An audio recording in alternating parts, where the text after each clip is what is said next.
요한복음 37절로 52절의 말씀 계속하겠습니다.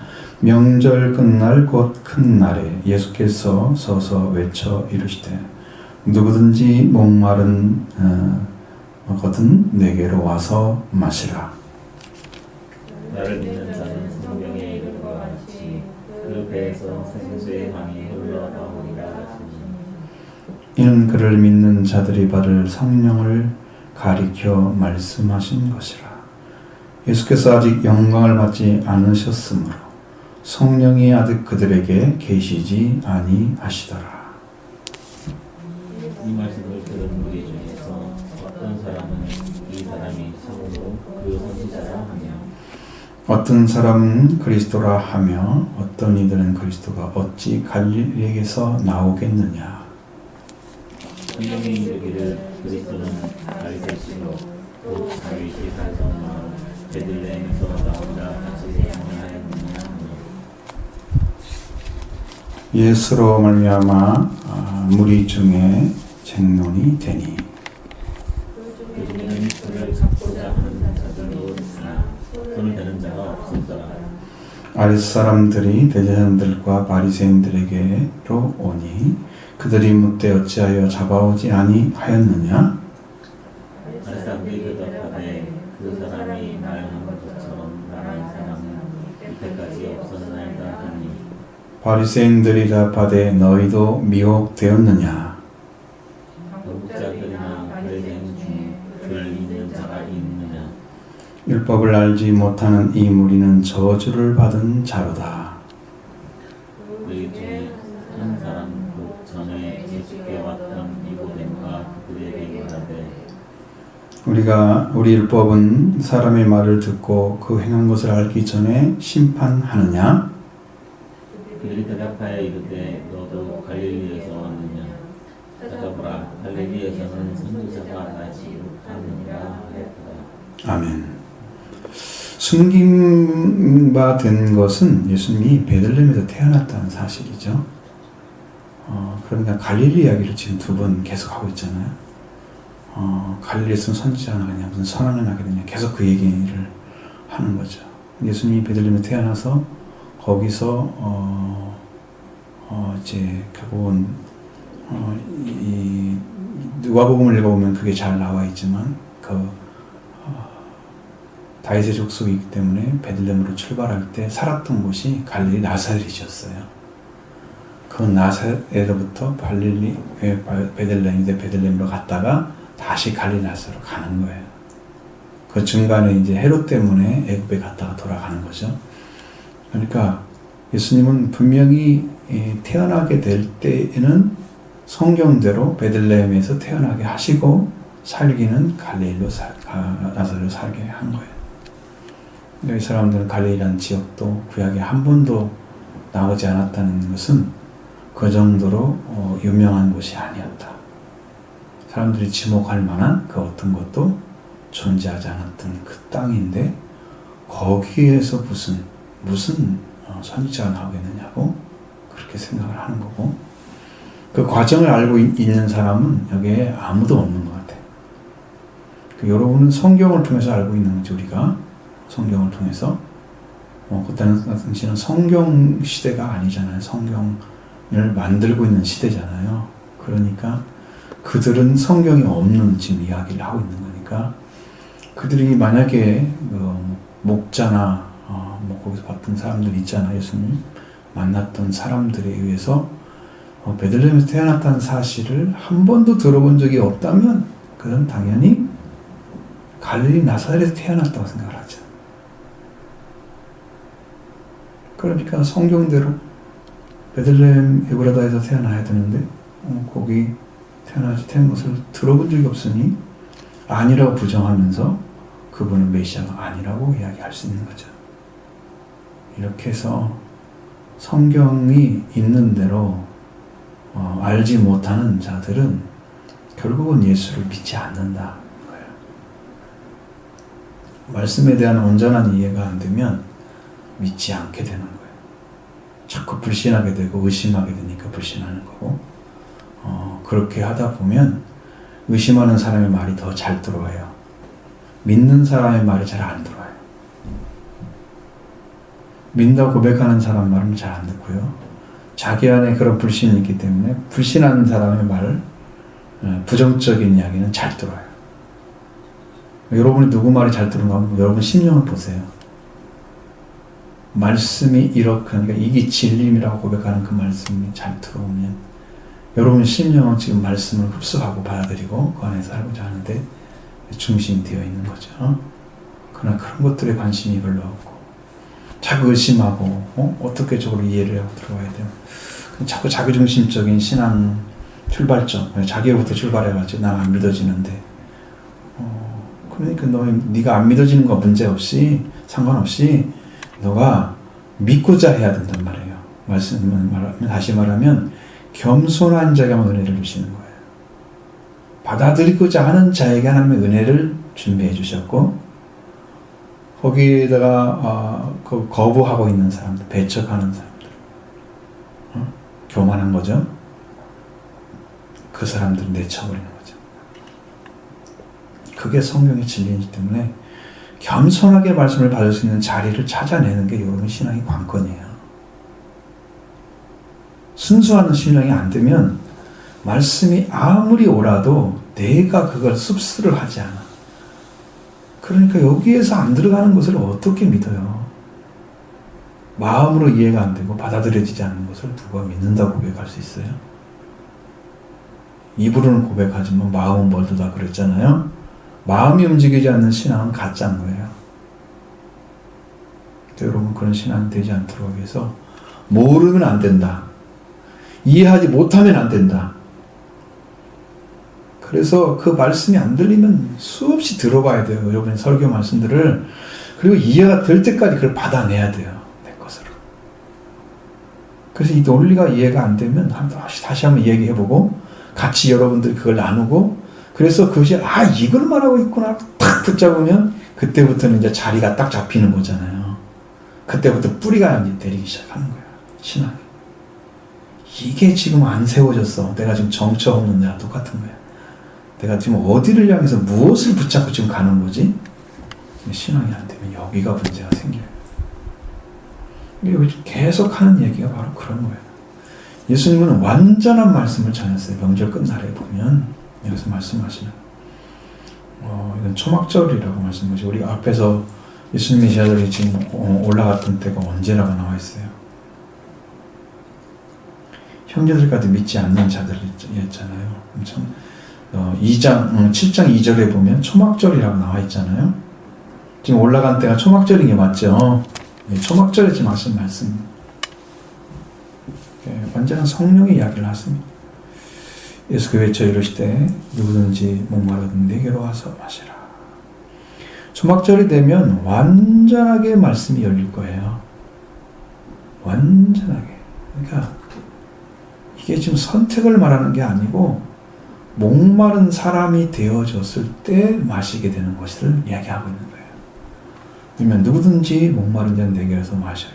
그랬으니 주님은 그들을 향해서 다 열려져 있으며 그들은 그걸 먹고 마시기 충분한 그 생수를 준비해 놓으신 건데 그걸 마시라고 하는 것은 목마른 사람은 가서 마실 것이고 예수님이 말씀하시는 목마름이 아닌 사람은 안 마실 건데 그러니까 그건 자기가 열려진 상태를 그대로 받아들여서 말씀으로 그걸 인정하고 들어가면 회개가 이미 되어진 사람들이죠. 왜? 예수님이 오라고 하는 말씀 앞에 순종할 수 있는 사람이 누가 있어요? 회개하지 않고 겸손하게 안 받는 사람이 누가 오겠어요? 말씀 앞에? 진실하게 이렇게 영접하는 사람은 회개한 사람들이에요. 자기를 내어놓기 때문에 들어가는 거예요. 그러니까 여러분 겸손이 안 되면 하나님께 나가세요. 저는 이제 항상 기도할 때 하나님 저는 악합니다. 악합니다. 예수님 세상에 악을 지적해서 예수님을 미워 세상이 너를 미워한다고 예수님을 미워한다고 말씀하시잖아요. 악합니다. 잘 순종할지도 모르고 완전히 따르지도 못하는 저는 악한 존재입니다. 저는 잘 믿고 있습니다. 바리새인처럼 이야기하면 안 돼요. 일주일에 2번 금식하고 뭐에 11조를 드리고 저 창기와 베세리처럼 살지 않게 되면 감사하나이다. 그런 게 기도면 되죠. 상대적인 기도. 자기 행위를 올려드려서 하나님이 받으라고 드리는 그런 기도는 회개가 없잖아요. 감사는 할지 모르지만 회개가 없는 감사는 가짜예요. 회개를 통해서 하나님 인정받는 기도에 들어가야 하잖아요. 그래서 그 부분을 여러분들이 기도를 충실히 하되 정말 나는 악한 존재, 내가 악하기 때문에 말씀을 순하지 못합니다. 아버지, 내가 죄인임을 고백하며 죄를 고백해야 사탄이 지지 우리한테. 의인으로 들어오면 나는 이렇게 믿고 있는데 왜 인정 안 해주세요? 이렇게 들어오면 마귀가 사용해버린다.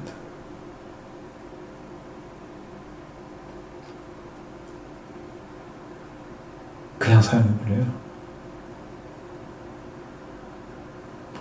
말씀을 대적하는 자예요. 바울은 자기는 다 이루었어도 자기는 다 이뤘다고 하지 않았어요. 그냥 오직 하나님 부르시는 향을 그걸 향해서 그걸 위해서 달려간다고 말씀하고 있는 거지. 이뤘다고 하지 않아요. 그래서 우리는 그렇게 해야 돼요. 그래서 누구든지 목마른 사람이 되려고 하는 것은 누구든지 예수님의 말씀을 듣고 그 말씀이 들어와야만 예수님한테 가게 돼 있어요. 여러분 심령이 주를 사랑한다면 주님의 말씀이 들어올 것이고 그 말씀을 지킬 것입니다. 붙들게 될 것입니다. 강한 손으로 붙들어주시는 주님을 또 만나게 될 것입니다. 거기서 새로운 힘을 얻게 되는 거예요. 주님이 나를 붙들어야 내가 움직이지 않아요. 내가 주를 붙드는 것은 아주 작은 힘이지만 주님이 나를 붙드시면 완전한 힘이잖아요. 그러니 주님께 붙들림 받아야죠. 그러기 위해서는 여러분의 신앙의 힘이 필요한 거죠. 믿는 믿음. 그래서 주님이 보이게 되면 목마른데 자기가 와라 마셔라 그래. 근데 나는 목마른데 뭔가를 몰라. 그럼 안 갈 수 있지.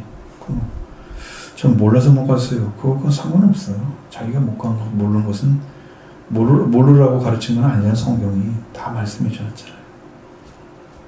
그럼 여러분 하루하루 기도하면서 주님과 가까운 관계가 만들어지는 기도를 드리는 게 얼마나 행복한 일인지. 조금씩 옆에 전진하는 삶이 내 안에 이루어지고 순종하는 삶이 내 안에 이루어지게 되면 얼마나 기쁜 일인지, 감사한 일인지 그걸 깨닫게 돼요.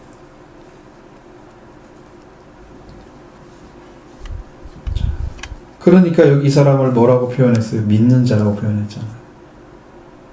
나를 믿는 자. 예수님을 믿는 자만 예수님께 와서 마시는 거예요. 그 생수가 성령이었어요. 그냥 공짜로 주는 게 아니에요. 믿어야 주는 거예요. 믿는 것이 힘들잖아요. 사람들은 믿으면 된다고 생각하는데 그런 인간적인 믿음이 하나님께서 그들과 함께 계실 수 있는 믿음이 아니기 때문에 그런 믿음은 자기 믿음이죠. 신념의 믿음이든지 자기가 스스로 깨닫고 한 그런 혼적인 믿음이든지 스스로 깨닫는 믿음 갖고 안 되고요. 성령이 주신 믿음이 필요합니다. 계시의 믿음. 아브라함의 믿음이 거기까지 갔어야 돼요. 그래서 나중에 성령 약속을 받는 데까지 나오잖아요. 성경이. 그렇게 가는 거예요. 더 깊이 들어갔죠. 바울은 얘기하는 것은 아브라함의 복을 받은 다음에 또 들어가는 거잖아요. 아브라함의 복. 여기 이제 아브라함의 복을 갖다가 한번 쭉 말씀을 한번 이야기해야 될 것 같아요. 무엇을 말하는지 아니라 그냥 그 하나만 파가지고 그러면 그렇게 하면 여러분들이 그냥 그걸 통째 그냥 탁 알 수 있을 거 아니에요. 그 다음에 이렇게 들어가는 거야. 이거 탁 던져지면 여러분 그냥 탁 받을 수 있죠. 그런 게 필요한 것 같아요. 우리는 이제 성경을 넓게 보고 많이 알고 이런 게 중요한 게 아니고 한 가지를 찾게 되면 나머지 다 연결이 돼 있어요. 끈처럼 연결돼 있어요. 그럼 나중에 보면 이 말씀 그걸 얘기하는 거구나. 이렇게 다 연결돼 있어요. 그리고 하나를 밝게 뜨면 다 모든 말씀이 연결돼서 나중에 다 파악이 돼요. 그럼 성경 이야기하기가 너무 편해지는 거예요. 여기 하나를 못 풀잖아요. 그럼 다른 것도 이해가 안 돼서 전부 다 걸려 있어요. 마음에 들어오지 않고 이렇게 인간의 지식으로는 살짝 스쳐서 지나가 버리는. 내가 조금 이해는 했는데 성경이 말하는 쪽 것까지 들어가지 못했어. 성경이 말씀하고 전까지 내용을 파악하지 못했어. 거기까지는 들어가. 조금은 이해를 하지만 성경이 주고자 하는 말씀까지는 못 들어가. 깊이가 없는 거지. 그러니까 믿음이 안 생기고. 이 문제를 해결할 수 있는 방법은 그것밖에 없어요. 여러분이 깊이 들어갈 수 있는 방법은 그것이 뭔가를 하나를 깊이 파야 돼. 이제는 이제 강의보다는 이제 주제 설교가 필요할 것 같아요. 앞으로 좀 내 연구를 좀 함께 기도하고 해서 단 하나를 가르쳐도 정확하게 하게 되면 그 말씀으로 여러분이 하나님께 승복하고 그 다음에 무릎을 꿇게 돼서 은혜 받게 되고 그러면 주님 뜻을 순종하겠죠. 그럼 주님이 일하실 겁니다. 예수님을 믿는다고 하는 거, 믿는 자, 나를 믿는 자는 성경에서 말씀하신 것처럼 된다. 무엇을 말씀하고 계신가?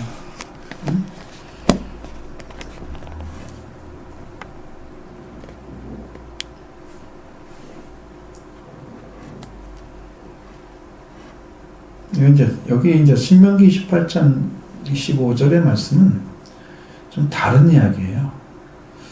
내 하나님 여호와께서 너희 가운데 내 형제 중에서 너를 위하여 나와 같은 선지자 하나를 일으키시리니 너희는 그의 말을 들을지니라. 그러니까 모세에게 주셨던 권위도 그들이 모세를 통해서 주신 말씀을 믿고 모세도 믿었어야 되는 거예요. 너희가 믿는 모세도 믿지. 너는 예수님이 말씀하신 것처럼 너희는 모세도 믿지 않는다고 말씀하셨잖아요. 모세를 믿었다면 너희가 나를 믿었을 것이다. 왜? 모세가 한 말은 나에 대한 증거다.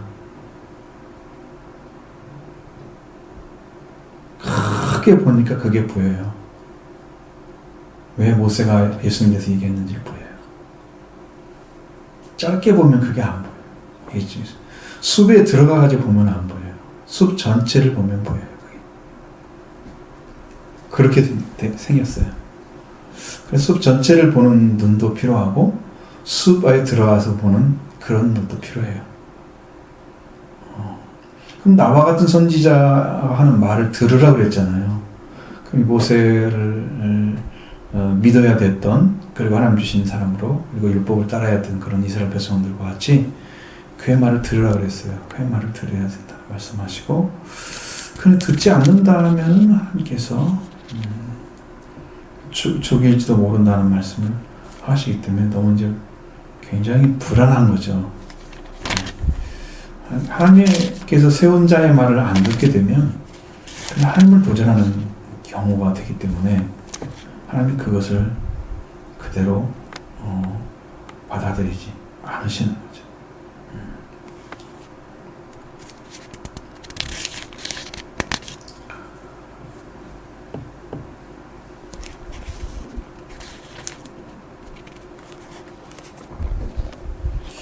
놀라운 말씀들이 있는데 이제 그러면은 생수의 강이 나오는 곳이 배라고 그랬잖아요. 우리는 되게 가슴에서 나오는 것처럼, 그러니까 마음이 있는 곳에서 나오는 것처럼 하는데 생수의 강은 배에서 나온다. 근데 이제 배라는 단어를 사용하게 되면 진짜 배인가? 그 부분을 얘기하는 거예요. 사람이 가장 강력한 힘을 가지는 곳이 배라고 그래요. 우리들도 잘 모르지만 인체 신비대에서 우리가 단전을 호흡을 한다고 그러죠. 그럼 단전에 여기에서 숨을 찾는 밑에 쪽에 있잖아요. 거기에서 힘을 찾게 되면 이 몸 전체가 기를 얻어가지고 다시 살게 된다 그러는데, 그래서 여러분 단전 호흡법 같은 거 있잖아요. 그 기 이런 거 전해진 사람들 있죠.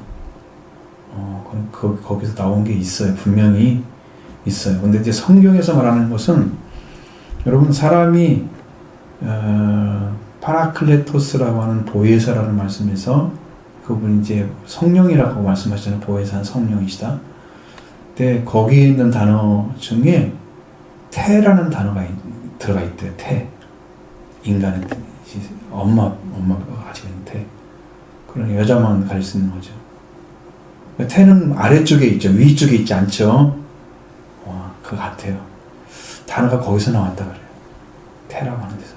그러니까 우리 안에서 가장 강력한 힘은 아래쪽에 있는 거예요. 배 아래쪽에. 그래서 여기를 히브리인들은 그 배라는 것을 강조를 많이 했어요. 성경에서 여러분들이 뭐 창자에 대한 얘기, 뭐가 아프고 뭐가 아파할 때 심장 얘기하면서 신장 이렇게 하면서 점점 아래로 내려가요. 그래서 이 몸 안에 있는 장기들이 하나님이 사용하시는 그 아픔을 표현할 때 사용하시는 부분이 있는데 그것이 이제 창자가 끊어진 것처럼 아픔이 있다고 말씀하실 때도 그 장기를 사용합니다. 그러니까 아래쪽에 있는 것이 우선이에요. 그런 거 보면은 너무 히브리인들은 우리와는 다르게 생각을 하고 있는 거죠. 되게 성령 받은 사람들은 마음에서 기쁨이 충굴 넘친다 그러잖아요. 배에서 나온다고 말씀하고. 어쨌든 이제 배에서 나오든지 마음에서 나오든지 그거 상관없이 생수의 강이 흘러난다고 하셨으니 여러분에게 성령을 주시는 예수 그리스도를 믿는 믿음을 통해서 성령을 받게 되면 여러분 모두가 그런 은혜 가운데 나가게 되는 거예요. 그러니 여러분이 먹고 마실 수 있는 그 생수가 예수님 안에 있고 또 예수님은 수가성 여인에게 말씀하시되 내가 준 선물이 무엇이며 하나님의 선물이 무엇이며 내가 누군지 알았다면 내가 너에게 생수를 주었으라 그랬죠. 예수님은 이미 생수를 가지고 계셨던 거죠. 성령을. 그래서 예수님께 구하면 다 부어주시는데 마땅히 생수만 가지고 이야기하지는 않으셨어요. 성경에 유일하게 나오는 것이 이것이에요. 생수 이야기를 하는 것. 그러면 성령에 대한 이야기도 요한복음에 그렇게 많이 쓰이는 거예요. 그러니까 여러분도 우리가 주님을 향해서 나갈 때 최종적으로 받아야 할 것이 성령인데 그 성령이 오게 되면 이제 그런 권세가 나타나요. 예수 그리스도처럼 완전하게 되려고 하면 우리들의 심령이 완전히 자기가 부정되고 그 예수 그리스도만 쫓아가는 그 거룩한 심령을 찾아냈을 때 성령의 능력이 강력하게 나타납니다. 바울처럼 십자가에 못 박혔나니 내가 그리스도와 깊은 그러니까 자기가 죽어버려야 성령이 나를 완전하게 사용할 수 있는 거고 내가 살아있으면 성령의 역사는 굉장히 작은 부에서 나타나게 되는 거예요. 그러니까 내가 날마다 죽어야만이 주님이 일을 하시게 되는 거예요. 성령의 역사가 나타납니다. 여기도 이제 일을 하고 계시는데 아주 작게 나타나요. 아직 부족하기 때문에 주님 일을 하실 수 있도록 더 기도하고 또 죽는 일을 해야 되는 거죠. 이 싸움이 굉장히 커요. 근데 여기서 말씀하시는 것은 이제 39절의 말씀처럼 이는 그를 믿는 자들이 받을 성령을 가리켜 말씀하신 것이라 그랬어요. 예수님은 공개적으로 지금 성령을 받으라고 말씀하시는 거죠. 그렇다면 성령 받을 사람들은 나를 믿는 자, 예수를 믿는 자입니다. 예수님이 누군지를 알고 그분을 인정해드리고 그분을 중심을 다해 따라가는 말씀에 의해서 믿고 따라가는 사람들이에요. 성령을 주시죠. 물론 이제 성령이 받는 길은 다 있습니다. 회개를 통해서 속죄와 벌이 이루어지고 그 다음에 이제 속죄와 벌이로 해서 열매가 되어지면 성령을 그때 부어줍니다. 50일이 차야죠. 속죄와 벌이 이루어진 6월절 후에 50일이 차야죠. 그 후에 이제 성령을 부어주시게 되는 거죠. 그 영적인 부분이 있어요. 그걸 찾아야 되는데 그를 믿는 자들이 받을 성령을 가르쳐 말씀하셨어요. 예수께서 아직 영광을 받으시지 않으셨기 때문에 성령이 그다지 그들에게 계시지 않다라고 말씀하셨어요. 그럼 예수님이 영광을 받으시는 곳이 어디예요? 예수님이 영광을 받으시는 곳은 영광을 받을 수 있는 곳은 죽음이에요. 죽음에서만 영광을 받으시는 거예요. 죽으심을 통해서 주님이 아버지께 완전히 자기를 의탁하고 드림으로 인해서 그가 하나님께서 그를 사용하셔서 죽음의 권세를 가진 사탄을 깨뜨리고 권세를 깨뜨리고 그 다음에 그가 육체의 죽음을 통해서 피를 흘림으로써 속죄가 이루어지고 이렇게 해서 예수 그리스도의 죽음을 통해서 사탄의 권세를 깨뜨리고 죄의 권세를 사는 그런 능력을 사용하신단 말이에요.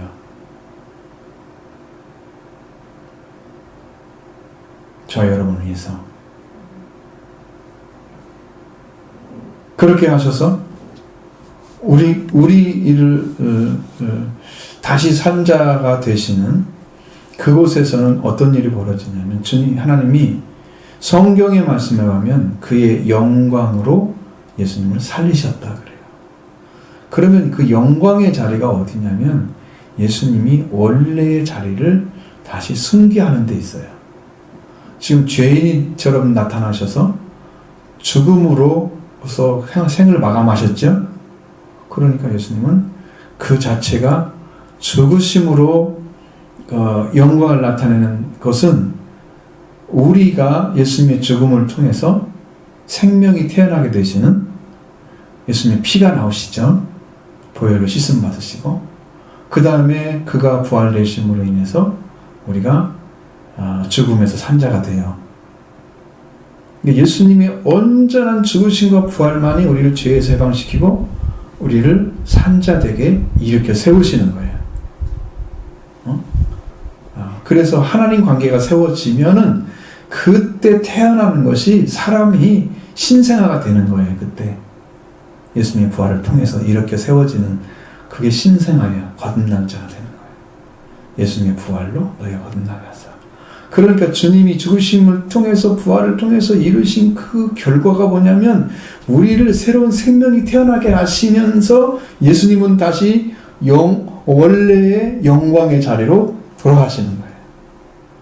근데 예수님 아직 죽으시기 전이잖아요. 영광을 얻으시지 못하셨죠. 그러니까 그들에게 성령이 없었다? 예수님에게 성령이 없는 게 아니고 그들에게 없었다. 그건 누구였겠어요? 사람들을 얘기할 수 있겠지만 제자들을 얘기할 수 있겠죠. 아직 그들에게 성령이 아직 그들에게 계시지 아니하시더라. 예수님은 성령으로 사역을 시작하셨잖아요. 요한에게 세례를 받으시고 그러니까 성령이 계셨지만 나머지 사람들 제자들도 예수님 따랐던 사람들도 다 성령이 계시지 않았다. 그런 이야기를 하고 계십니다. 자, 이 말씀을 들었던 사람들 중에서 이제는 쟁론을 하기 시작합니다. 어떤 사람이 참으로 그 선지자라. 그 선지자가 아까 말씀드렸죠? 신명기 18장 15절에 나왔던 나와 같은 선지자 하나를 세울 것이다. 너희는 그의 말을 들을지니라. 그 선지자를 말하고 있잖아요. 그 선지자야. 그 약속하신 선지자가 온다고 그랬잖아. 그 선지자야, 이 사람이. 그렇게 말하는 사람들이 있었어요. 어떤 사람은 이 사람이 그리스도야 라고 확실하게 이야기하는 사람도 있었어요. 어떤 사람은 거기에 빗대서 어떻게 갈릴리에서 선한 것이 어찌 그리스도가 태어나겠느냐 라고 말하는 사람도 있었어요. 그러니까 여기서는 많은 사람들이 그가 누군가는 정확히 모르고 그에 대해서 이야기만 하고 있는 거예요. 이게 믿음이라고 하는 것은 여러분 소문을 들었을 때 소문을 확인해야 자기 것이 되는 거예요.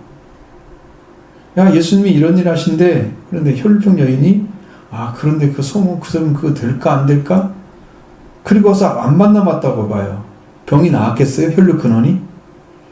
그러니까 그 소문이 진짠가 아닌가는 확인을 해야 돼요. 여러분이 뜬 말씀처럼 성경을 읽고 있으면 그것이 진짠지 아닌지 확인할 수가 없는데 그 말씀을 주신 분을 만나게 되면 이게 진짜구나 라고 믿어요. 그러니까 여러분 이 차이예요. 여러분이 은혜를 받고 성령을 통해서 은혜를 주시고 말씀을 주시면서 그대로 믿으려고 하면 여러분이 그분을 만나야 돼. 이 뜬구름 잡는 사람처럼 그가 그릴 거야, 그가 그분일 거야, 그분. 갈릴리에서 무슨 선지자가 나와? 아니야. 이야기하는 대상이 되면 안 돼요. 증언하는 대상이 돼야 됩니다. 증언자는 목격자가 증언자예요. 성령을 통해서 그분을 만나게 되면 증언자가 되는 거죠. 그러기 전까지는 이렇게밖에 말 못해요. 그가 그거야. 그게 이 사람이 한 사람은 이제 성경에 말하기를 그리스도는 다윗의 씨로 또 다윗의 살던 마을 베들레헴에서 나오리라 하지 아니하였느냐라고 얘기합니다. 물론 갈릴리 미가서 5장 2절에 나오면서 갈릴리 나사렛 갈릴리 베들레헴 유브라데야 너는 여러 꼴 중에서 가장 작지 않는다. 네게서 내게로 목자가 나올 것이다. 그는 그의 근본 상고에 태초의 상고에 있느니라고 말씀하시잖아요.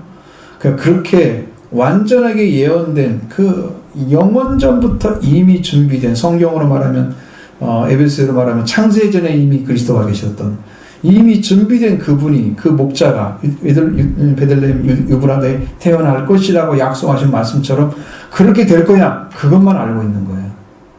거기에 낳는지 않는 거기에서 나시는지 않는지 그분을 만나서 어떻게 해야 돼요? 확인해야 돼요. 다 남의 일을 하고 있는 거예요. 자기 일이 아니에요. 여러분이 믿는 믿음도 내 믿음이 아니고 남의 믿음이에요. 지금요. 내가 확인하러 가야 되는 내 믿음이 되는 거죠. 이 말씀 이렇게 말씀하시네? 그럴 거예요. 야, 여러분 간접적으로 지금 믿고 있는 거잖아요. 듣는 대로 믿어진다고 하는 건 놀라운 은혜이지만 여러분이 직접 만나 경험하는 것은 그걸 능가해요. 확정이 돼요. 확정이. 말씀을 듣는 것도 확실한 거죠. 그건 아직 정해지지 않아요. 확실한 건 맞아요. 네, 성경이 나한테 거짓말할 일이 없잖아. 하나님 말씀이죠. 그런데 내가 만나면 확정이 되는데 만나기 전에는 확실하지만 확정은 안 돼요. 그러니까 거기서 난다고 그랬어. 그것만 알고 있는 거야 지금도. 쟁론을 하면 예수로 하려면 우리 중에 쟁론이 되네. 그렇게 그를 잡고자 하는 자들도 있었으나 손을 댈 수가 없었다. 왜? 자기들도 왔었지만 이런저런 얘기하고 예수님 하신 말씀 딱 들으니까 세상에서 그런 말을 한 적이 한 사람도 없었다는 걸 알았어. 생수의 강이 흘러나리라. 눈이 목마르면 내게로 와서 마시라. 이렇게 열려지고 완벽하게 완전한 복음으로 증거해주는 사람이 아무도 없었다. 여러분 그 놀라운 은혜를 지금 주고 계시잖아.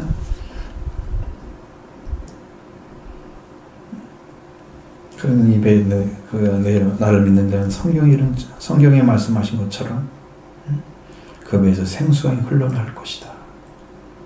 이렇게 말씀하신 분이 한 번도 없었다.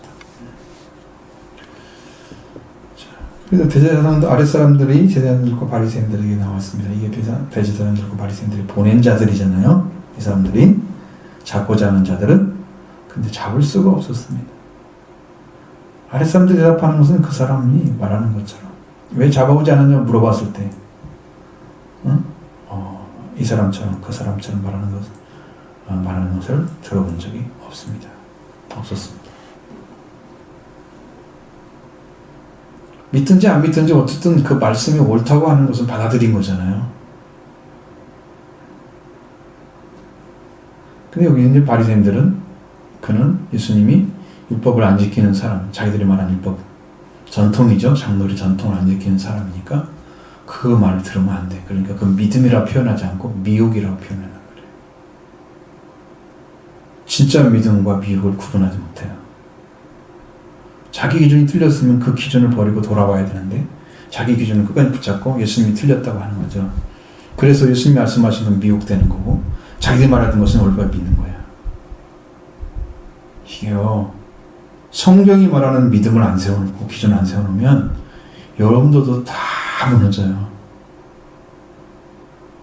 좁고 힘들지만 그 길로 가라고 하는 것이 성경의 진리이기 때문에 그 길을 전파하지 않고 다른 이야기를 하면 다 빗나가요.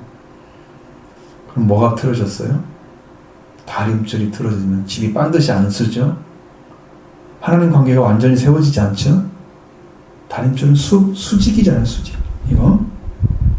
이게 똑바로 세워졌는지 안 세워졌는지, 하나님 관계가 완전하지 않은지를 보는 것이 다림줄인데, 자, 집이 반드시 세워져야만 되잖아요. 직각으로 정확하게. 딱 달아놓고, 그래서 딱 줄을 내려가지고, 딱 맞춰서, 이게 정확하게 섰는지 확인하는 거예요. 이게 기울어졌으면 이게 안 되죠. 그래서 뭐 어느 쪽으로 한쪽으로 가 있겠죠? 이쪽으로 가 있으면 삐뚤어지고, 이쪽으로 가서면 휘어진 거고. 반드시 앉으면 이 집은 무너지게 돼 있어요. 언젠가는. 그것이 꼭 필요해요. 자를 가가지고 한 사람도 있고, 그걸 재기 위해서. 또 어떤 사람들은 이렇게 수치를 재는 그런 것들이 있어요. 지금 F 같은 것도 완전 안 돼. 정확해야 돼. 그러니까 미혹이라는 단어를 쓸 때는 이게 그리스도가 중심이 되어야 미혹이란 말이 정확히 쓰여지는 거예요. 그리스도 외에 다른 걸 믿게 하는 것은 다 미혹되는 거예요. 왜? 거기는 길이 없기 때문입니다. 하나님이 길을 내어준 적이 없어요. 그들에게는. 당국자들이나 바리새인 중에서 그를 믿는 자가 있느냐? 바리새인은 말이에요. 당국자들. 지금 예수님을 대하는 세력들이죠. 그래서 예수님에 대해서 반드시 이제 그를 배척하는 그런 자리에 서도록 위에서 압력을 넣잖아요. 예를 들어서 빌라도가 믿게 되었다 그 말을 듣고, 그러면 그들이 박해하는 걸 그냥 놔두지 않겠죠. 다 호의적으로 대해줄 거 아니에요, 사람들 옆에. 그게 아니야. 그러면 그 밑에 있는 군사들에게 명령을 해서 그렇게 하지 못하도록 할 거 아니에요. 근데 한 사람이 안 믿어요, 위에 사람이. 그러면 나머지는 전부 다 불신자가 되는 거예요. 몇백 명, 몇천 명 모였다고 생각해봐요, 교회가. 여기에서 하는 목사님이 한 말씀이 하나님과 온전한 관계를 전해줬으면 수없는 사람들이 돌아올 수 있지만, 한 분이 다림줄이 삐뚤어졌어. 그러면 그런 사람밖에 못 만들어내잖아요. 하나님은 그걸 위해서 세우지 않았을 거예요.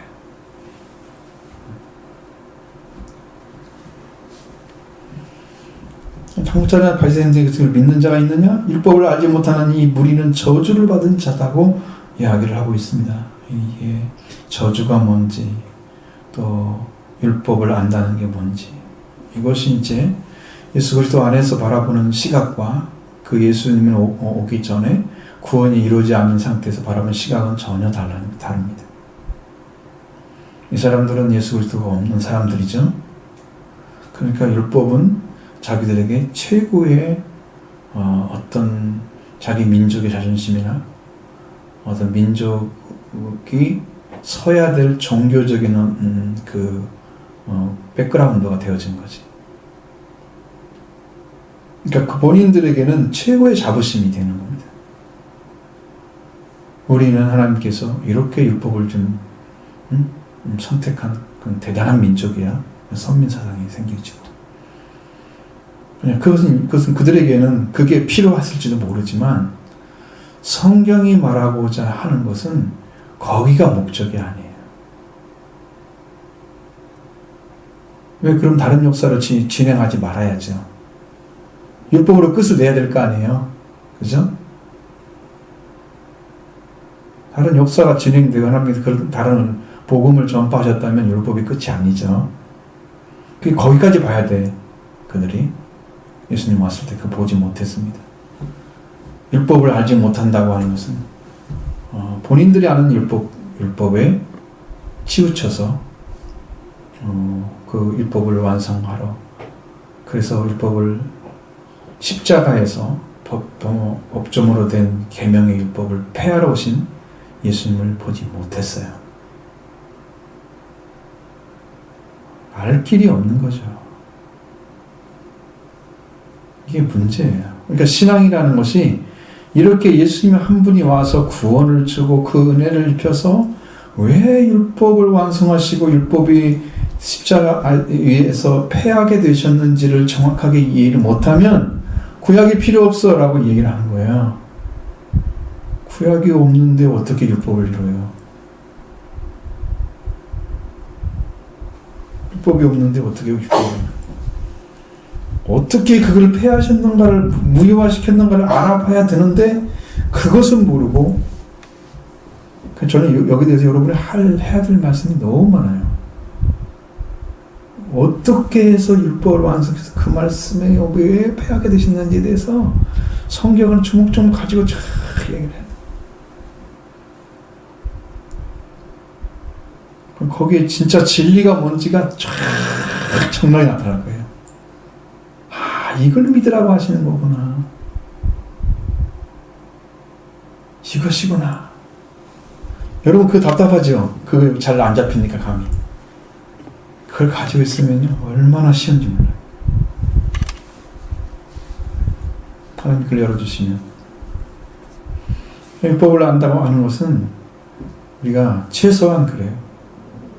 주님 앞에 우리는 완전하게 나갈 수 없는 죄인인 것을 알게 하는 거예요. 율법을 가졌다고 하는 것은. 율법을 완전케 행하신 사람이 없었기 때문에. 순수한 마음으로 하나님을 따르면서 율법을 지키고자 하는 중심도 가질 수 있겠지만 그것은 완전한 게 아니죠. 왜? 구원을 주는 데 있어서 필요한 속죄와 부활이 완전하게 이루지 못하기 때문에 늘 속죄를 위해서 제사를 드려야 되는 그 불완전함을 계속 가지고 가야 돼요. 그러니까 이거 언제 완전케 하느냐? 이거 못하는 거죠. 그래서 율법 아래에 있으면은 그것이 안 되기 때문에 우리는 저주 가운데 죄 가운데 있는 거예요. 율법 아래에 있다는 것은. 그렇게 살 수밖에 없어요. 근데 율법을 안다고 하면 이 사람들은 회개를 했어야 돼요. 죄인을 하기 때문에. 근데 율법을 알지 못하는 자는 저주를 받았다고 했잖아요.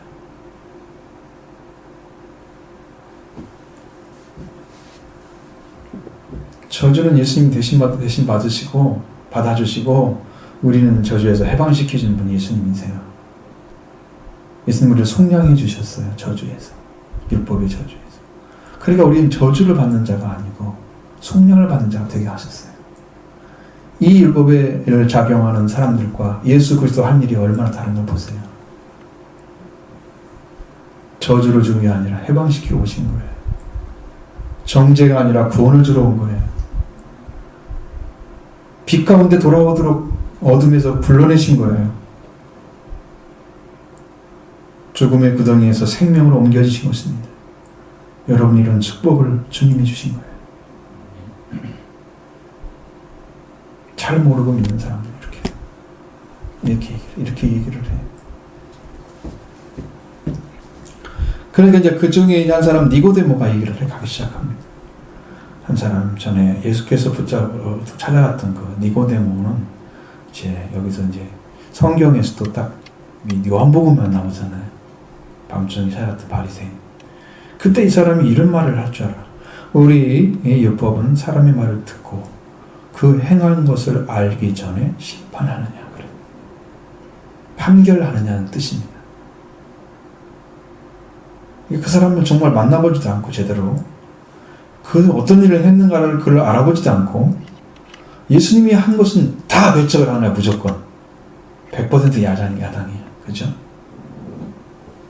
협조로 해야 할 건 협조로 해야 되는 자리에 있어야 되는 건데 완전하게 적인 거예요.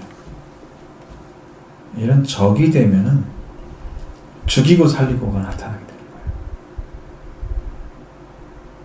예수님을 죽여서 자기들이 승리하면 유대교가 승리할 것이고 예수님이 다시 살아나면 유대교는 망할 것입니다.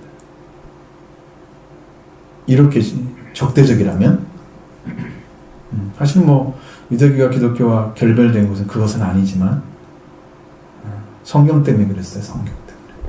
그런 거지만 어쨌든 유대교는 그리스도가 없는 종교잖아요. 그들이 말하면 너도 갈릴리에서 왔느냐 찾아보라.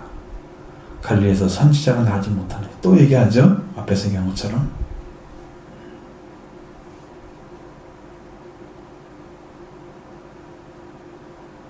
니고데모를 갈릴리 사람이라고 얘기하고 있습니다. 베드로가 그 예수님이 판결을 받는 그곳에 같이 따라갔을 때 너도 갈릴리에서 온 도당이다 그렇게 얘기하잖아요. 너도 그 한 패다 뭐 이렇게 얘기하는 것처럼 꼭 그런 이야기를처럼 좀 들리잖아요. 갈릴리 사람이라.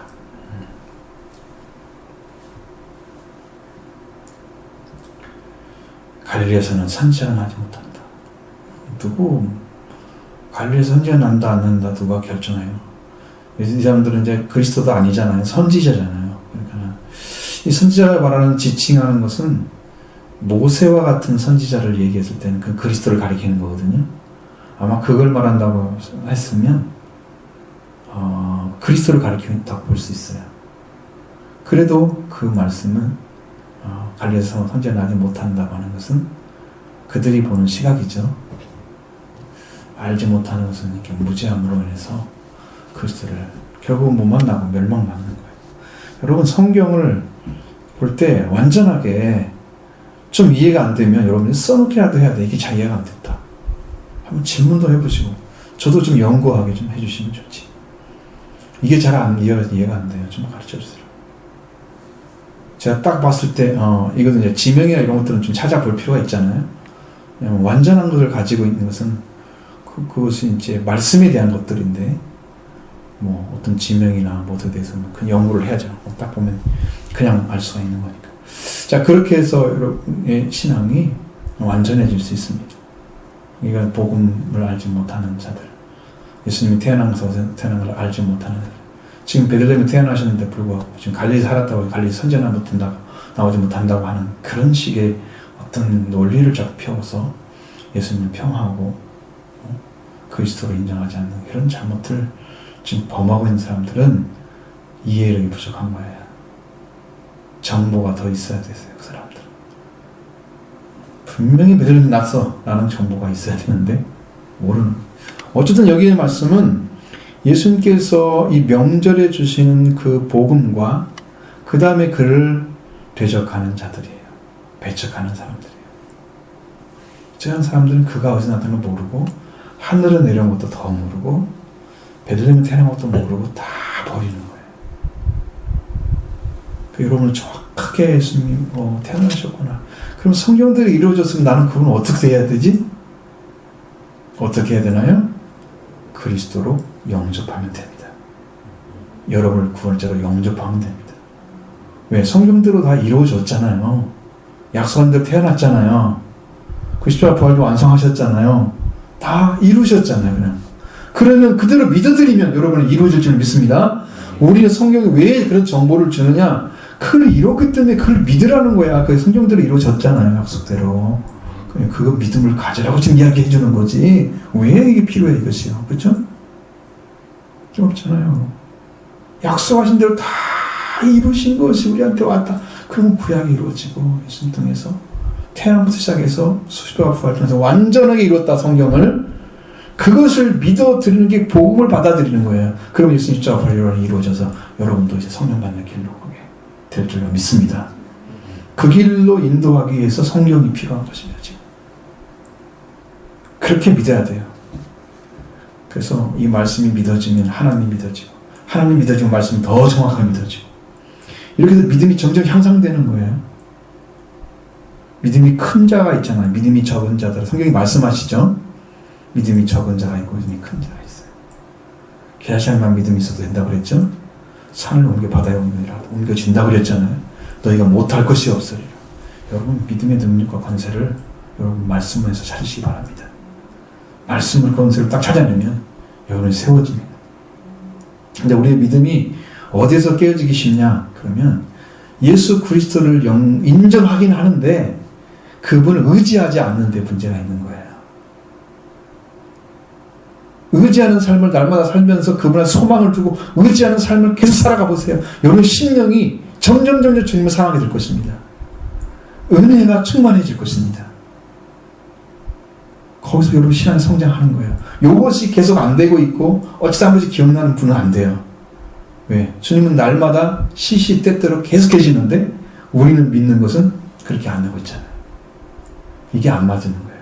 여러분 그런 믿음 갖지 마시고 계속해서 시시때때로 날마다 심하다 계속 의지하면서 주님 의지하고 나가보세요. 믿고 소망하면서 사랑하는 마음을 고백하고 나오세요. 주님 여러분의 안에 계시면서 여러분 인도해 주실 것입니다. 자, 함께 기도하겠습니다.